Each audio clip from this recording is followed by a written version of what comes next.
ιδεολογική, είναι βαθιά ιδεολογική. Σε ποιο κόσμο θέλουμε να ζήσουμε?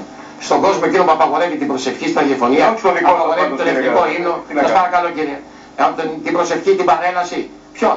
Εκείνο τον οποίο θεωρεί τον Μέγα Αλέξανδρο βάρβαρο. Είναι οι θέσεις, οι δηλώσεις του κ. Τζανετάκου, πολλές από τις οποίες όχι μόνο αγκαλιάζει, αλλά εκφέρει και ο κ. Μπίστης. Εσωτερικό σας πρόβλημα, κύριε Καρατζαφέρη. Γιατί μου βάζετε στο στόμα μου σας παρακαλώ κύριε, την πατρίδα, την θρησκεία και την οικογένεια.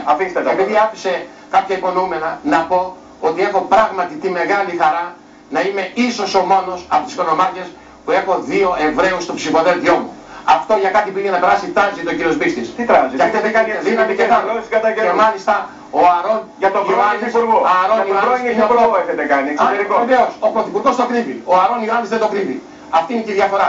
Εγώ λοιπόν ξεκαθαρίζω ότι σε εμάς η δημοκρατία είναι τρόπος ζωής. Και γι' αυτό έχουμε μέσα και τσιγκάνους και ομοφυλόφιλους και βεβαίως και άτομα με ειδικές ανάγκες. Αυτό είναι το ψηφοδέλτιό μας. Ένα ψηφοδέλτιο βαθύτερο. Όμως επειδή βλέπω στο δεύτερο γύρο, κύριε Καρατζαφέρη, όταν λέτε ο Πρωθυπουργός το κρύβει, τι εννοείτε?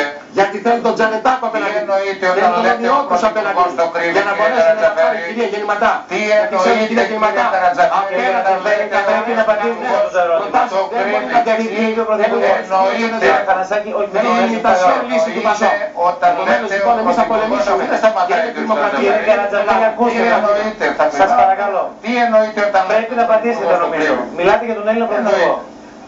Τι εννοείτε? Πάτε το πίσω, είπατε ο Πρωθυπουργός το κρύβει. Τι εννοείτε? Μπορεί να πείτε κάτι άλλο. Το πραγματικό όνομα του κυρίου Κώστα Σιμίτη, οικογενειακό. Έτσι, 2 γενιάς. Ήταν Αρών Απουρής, μέτικος εξωτερικής. Πού βγήκε αυτό? Στον Πειραιά. Καινούργιο είναι τώρα, σας παρακαλώ. Βγάλτε το εσείς, δώσε μας το ψάξατε τα